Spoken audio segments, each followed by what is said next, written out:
Hello guys, രാവിലെ അത്തയിടാനുള്ള തയ്യാറെടുപ്പാണ്. എല്ലാം തലേദിവസം കൊണ്ടുവന്നതെല്ലാം എടുത്ത് വെച്ചു. അതെല്ലാം കഴിഞ്ഞ് ചെമ്പരത്തിപ്പ് രാവിലെ തന്നെയാണല്ലോ പറിക്കുന്നത്. ചെമ്പരത്തിപ്പ് പറിക്കാൻ ഇറങ്ങിയിട്ട് അപ്പോൾ കുഞ്ഞായി എൻ്റെ കൂടി അമ്മ ഞാനും വരും പൂ പറിക്കാമെന്ന് പറഞ്ഞ് എവിടെ ഫോൺ കണ്ടുകൊണ്ടിരിക്കുമായിരുന്നു. ഞാൻ എടുത്തുകൊണ്ട് വന്നതാ. എന്നിട്ട് കുഞ്ഞായും കൂടെ വന്നു. കുഞ്ഞായി പറഞ്ഞു, അമ്മ എനിക്ക് പറിക്കണം. ഞാൻ പറഞ്ഞു, അമ്മ പറിച്ചു തരാം. ഇവിടെ അപ്പോഴത്തെ ഇനി കിടക്കുക, മഴ പെയ്ത് കിടക്കുക. ഞാൻ പറിച്ചു കൊടുത്തു.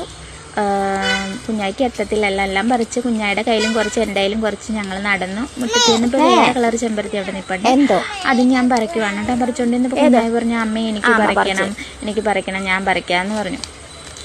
എനിക്ക് പൂ പറിക്കണം. അപ്പം ഞാനാണെങ്കിൽ ഒരു ചിലയാണെങ്കിൽ ചാച്ചു കൊടുത്തു. അപ്പം കുഞ്ഞായിക്ക് എന്തേതാ പറിക്കാൻ കിട്ടണില്ല. അപ്പം പിന്നെ കുഞ്ഞായി അങ്ങ് പോയി. പിന്നെ ഞാനതങ്ങനെ പറിച്ചിട്ടാ.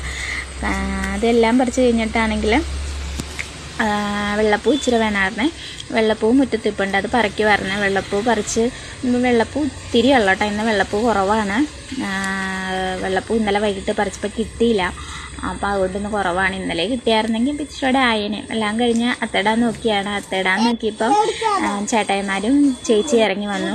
കല്ലി ചേച്ചി ഉണ്ടായിരുന്നു, കിച്ചിച്ചേട്ടൻ ഉണ്ടായിരുന്നു, കൈലാസേട്ടൻ ഉണ്ടായിരുന്നു, കിച്ചിച്ചേട്ടൻ ഉണ്ടായിരുന്നു. എല്ലാവരും കൂടിയാണ് കേട്ടോ ഇന്ന് അത്തയിട്ടത്. അപ്പോഴാണ് കണ്ടട ഇട്ട് കഴിഞ്ഞപ്പോൾ എനിക്ക് പോവാൻ നേരമായിട്ടോ.